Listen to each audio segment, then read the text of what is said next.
छत्तीसगढ़ के मुख्यमंत्री भूपेश बघेल ने पीएम मोदी को लिखा पत्र, कहा वैक्सीन की कमी को लेकर सामाजिक और आर्थिक रूप से कमजोर वर्गों को प्राथमिकता दी जाएगी। यूपी से आने वाली बसों पर मध्य प्रदेश के सीएम शिवराज ने लगाई रोक, 7 मई तक स्थगित रहेंगी बसों की आवाजाही।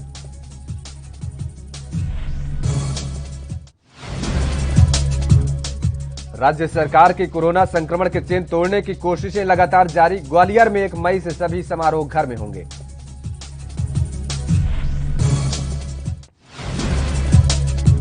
रीवा के संजय गांधी अस्पताल में कोरोना से एक कैदी की हुई मौत, अस्पताल ने शव देने से किया इंकार तो परिजनों ने किया जोरदार हंगामा।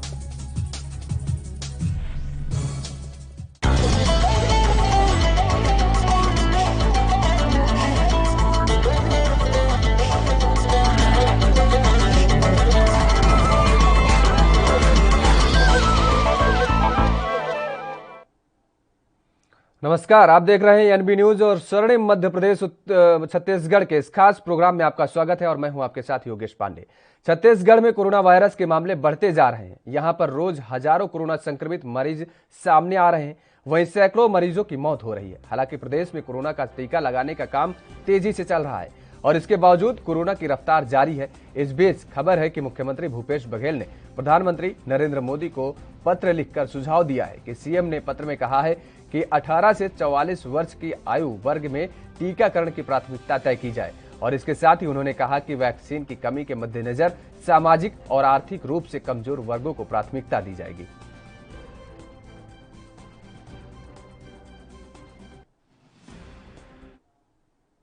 तो देश के साथ ही यूपी में कोरोना संक्रमण का खतरा तेजी से बढ़ता जा रहा है। यूपी में रोज आने वाले आंकड़े डरा रहे हैं। ऐसे में मध्य प्रदेश में संक्रमण न बढ़े, इसके लिए राज्य सरकार ने बड़ा कदम उठाया है। राज्य परिवहन आयुक्त ने गुरुवार को शाम को आदेश जारी करते हुए 7 मई तक यूपी के लिए संचालित सभी बसों की आवाजाही पर रोक लगा दी है। राज्य परिवहन आयुक्त ने आदेश जारी करते हुए कहा है कि 29 अप्रैल से 7 मई 2021 तक मध्य प्रदेश राज्य की समस्त यात्री बसों का उत्तर प्रदेश राज्य की सीमा में प्रवेश व उत्तर प्रदेश राज्य की समस्त यात्री बसों का मध्य प्रदेश की सीमा में प्रवेश स्थगित रहेगा। बता दें कि मध्य प्रदेश सरकार इससे पहले महाराष्ट्र और छत्तीसगढ़ से भी बसों की आवाजाही पर आगामी आदेश तक रोक लगा चुकी है और इन दोनों ही राज्यों में कोरोना संक्रमण खतरनाक रूप ले चुका है, जिसको देखते हुए यह पाबंदी लागू की गई है। मध्य प्रदेश में 45 साल से ज्यादा उम्र वाले नागरिकों को वैक्सीन लगाने का अभियान जारी है और वैक्सीन के ये डोजेज भारत सरकार द्वारा हमें निःशुल्क उपलब्ध कराए जा रहे हैं। तो ये अभियान लगातार जारी रहेगा। 1 तारीख से पहले 18 साल से ऊपर के नौजवानों को वैक्सीन लगाने का अभियान प्रारंभ होना था। इसके लिए मध्य प्रदेश ने कोविशील्ड और कोवैक्सीन दोनों के लिए संबंधित कंपनियों को ऑर्डर जारी किए थे, खरीदने के ऑर्डर हमने प्लेस किए थे, लेकिन दोनों कंपनियों से संपर्क करने के बाद यह पता चला है कि 1 तारीख को वो हमें वैक्सीन के डोजेज दे नहीं पाएंगी और इसलिए 1 मई से वैक्सीनेशन का यह कार्यक्रम मध्य प्रदेश में प्रारंभ नहीं किया जा सकेगा। हम जानते हैं कि उत्पादन की भी एक सीमा है।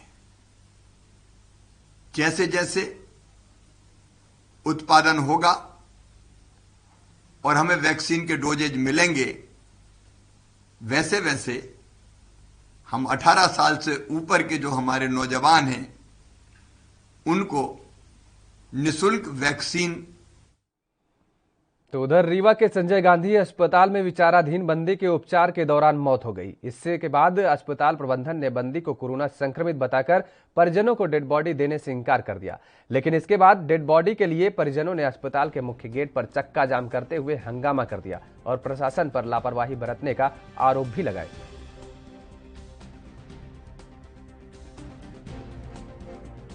जीजा जी हैं, भर्ती नहीं किए थे। इन दूसरे से लड़ाई हुई थी, दो पक्षों में लड़ाई हुई थी। ये अपने ससुर वहाँ गए थे बहन के यहाँ, और जब दो पक्षों की लड़ाई हुई तो ये नहीं थे। पुलिस लोगों की जलन की वजह से हमारे मथुरा प्रसाद साकेत को क्या कहते जबरदस्ती गुनाह में फंसाया गया। इनको पकड़ के लाई, पुलिस पकड़ के लाई और सेंट्रल जेल में भेज दी। हमने मजिस्ट्रेट साहब से बेल लिया, जब बेल लेके आए तो मृत घोषित कर दिया गया। सेंट्रल जेल वाले मृत्यु हमारे यहाँ फेंक दिए।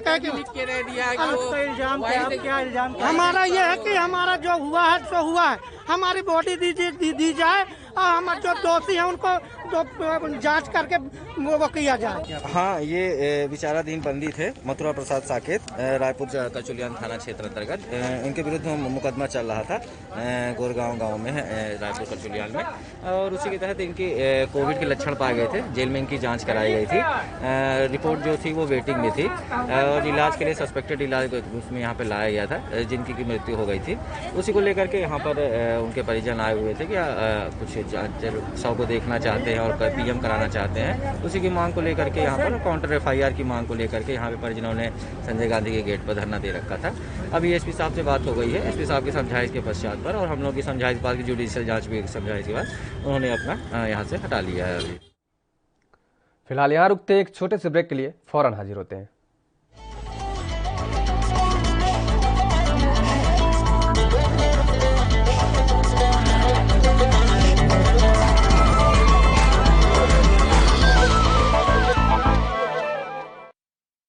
क्या आप दुबले पतले कमजोर हैं? आपकी सेहत नहीं बनती, भूख कम लगती है, वजन नहीं बढ़ता। दरअसल मेन बात खाना पीना खाना नहीं है, मेन बात है खाया पिया लगना। और अगर खाया पिया लगेगा ही नहीं तो सेहत बनेगी कैसे? इसलिए हमारी संस्था सन्यासी आयुर्वेदा ने एक ऐसी दवा बनाई है जो कि आपके पाचन तंत्र को, आपके लीवर सिस्टम को ठीक करने का काम करती है, ताकि आप जो भी खाएं उसका पूरे का पूरा निचोड़ आपके शरीर को लगे, आपकी भूख बढ़े, खाया पिया सही से लगे, नया खून बने, हड्डियों में जान आए, वजन बढ़े, ताकत बढ़े, चेहरे पर नूर आए और आप मोटे तगड़े खूबसूरत पर्सनैलिटी के मालिक बन जाएं। यह दवा पूरी तरह से आयुर्वेदिक होती है। इसका शरीर पर कोई भी साइड इफेक्ट, कोई भी नुकसान या दुष्प्रभाव नहीं होता। लड़के लड़कियां दोनों इसका इस्तेमाल कर सकते हैं और पहले 15 दिन के अंदर ही आपको इसका असर महसूस हो जाएगा। सिर्फ 650 रुपए की पूरे 1 महीने की दवा होती है और आप इसे घर बैठे 01145454545 पर फोन करके दवा मंगवा सकते हैं। तेग बहादुर सिमरिया। हिंद दी चादर धन धन श्री गुरु तेग बहादुर जी दे 400 साला प्रकाश पुरब दी समूह संगतां नूं लख लख ਵਧਾਈ। नौवें पातशाह जी दे 400 साला प्रकाश पुरब ते गुरमत संगीत दा आनंद माणो। भाई मनजीत सिंह शांत गुरमत संगीत नाल संगतां नूं निहाल करनगे। जलंधर तो गुरमत संगीत दा सीधा प्रसारण देखो 1 मई 2021 ਨੂੰ ਦੁਪਹਿਰ 12:35 ਤੋਂ ਲੈ ਕੇ 1:30 ਤੱਕ ਸਿਰਫ ANB ਨਿਊਜ਼ ਤੇ। ਲੋਕਾਂ ਨੂੰ ਅਪੀਲ ਹੈ ਕਿ ਉਹ ਹੋਣ ਵਾਲੇ ਸਮਾਗਮਾਂ ਨੂੰ ਟੀਵੀ ਤੇ ਦੇਖਣ ਅਤੇ ਸੰਕਟ ਦੀ ਸਥਿਤੀ ਦੇ ਮੱਦੇਨਜ਼ਰ ਧਾਰਮਿਕ ਸਥਾਨਾਂ ਤੇ ਇਕੱਤਰ ਹੋਣ ਤੋਂ ਬਚਣ ਤੇ ਘਰਾਂ ਤੋਂ ਹੀ ਸਰਬੱਤ ਦੇ ਭਲੇ ਦੀ ਅਰਦਾਸ ਕਰਨ। 1 ਮਈ ਨੂੰ ਜੁੜੇ ਰਹਿਣਾ 12:35 ਤੋਂ ਲੈ ਕੇ 1:30 ਤੱਕ ANB ਨਿਊਜ਼ ਨਾਲ। कम ब्रेक और ज्यादा खबरों के साथ देखिए ANB news in channel number पर।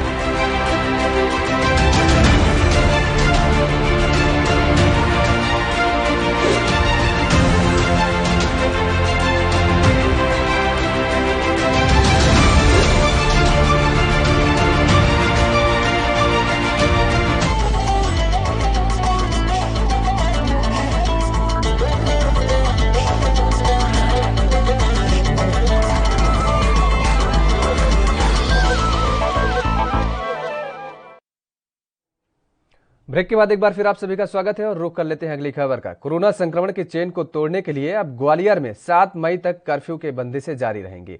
वहीं शादी समारोह या अन्य कोई भी आयोजन अब घर से बाहर नहीं किया जा सकेगा। घरों में हो निर्धारित संख्या में शादी समारोह हो सकेंगे। मैरिज गार्डन, होटल, लॉज कहीं भी आयोजन की अनुमति नहीं होगी। गुरुवार को आपदा प्रबंधन समूह की बैठक में ऊर्जा मंत्री प्रद्युम्न सिंह तोमर की अध्यक्षता में कई निर्णय लिए गए हैं।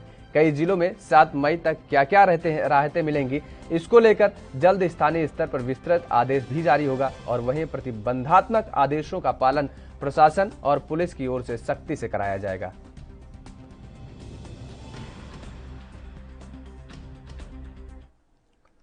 तो मध्य प्रदेश के उज्जैन में गुरुवार सुबह फ्रीगंज स्थित आईडीबीआई बैंक के सामने honey and XD garment shop में भीषण आग लग गई। आग लगने के कारण आसपास अफरा तफरी का माहौल बन गया। आग की सूचना मिलते ही दुकान संचालक दिलीप हीरानंदानी पहुंचे और फायर ब्रिगेड को सूचना दी। सूचना मिलते ही दमकल की 2 गाड़ियां मौके पर पहुंची और आग पर काबू पा लिया गया। जानकारी के मुताबिक दुकान में लगे इन्वर्टर में शॉर्ट सर्किट से आग लग गई है और शुरुआती अनुमान के अनुसार लगभग 2.5 लाख का माल जलकर खाक हो गया। अभी आधा घंटा पहले तो करीब अनुमान 2 से 2.5 लाख। काय की दुकान है आपकी? कपड़े की दुकान पास में है, मिनी फैशन हनी इलेक्ट्रिक पे लगी, हनी एनएक्स पे लगी। कैसे जानकारी लगी आपको कि आग लगी है? हमारे पास में गार्ड ने फोन लगाया। तो कोरोना महामारी की इस आपातकालीन स्थिति एक ओर जहां जनसमूह बीमारी से जूझ रहा है और धन कुबेरों और पूंजीपतियों को इस दर्द का एहसास नहीं हो रहा है, वहीं दूसरी ओर कुछ ऐसे भी सामाजिक संगठन हैं जो आम जनमानस के लिए आगे आकर उनकी यथासंभव सहायता भी कर रहे हैं। ऐसे विषम परिस्थिति में समाज और युवाओं के लिए समर्पित संगठन युवा एकता परिषद एक ऐसा सामाजिक संगठन है जो हमेशा अपनी गतिविधियों के माध्यम से समाज में लोगों की सहायता के लिए बढ़ चढ़ कर आगे आता है, चाहे बात समाज के सहयोगी की हो या शासन प्रशासन के सहयोग की। आज भी निरंतर इस कोरोना काल की भयावह स्थिति में लोगों की सहायता कर रहे हैं और इसी कड़ी में आज फिर एक बार युवा एकता परिषद ने जिले के कार्यकुशल पुलिस अधीक्षक राकेश सिंह और उनकी टीम के साथ मिलकर पुलिस के उन सभी कोरोना वॉरियर्स और उनके परिवार के लिए सहायता प्रदान की जो दिन रात देश की रक्षा कर रहे हैं।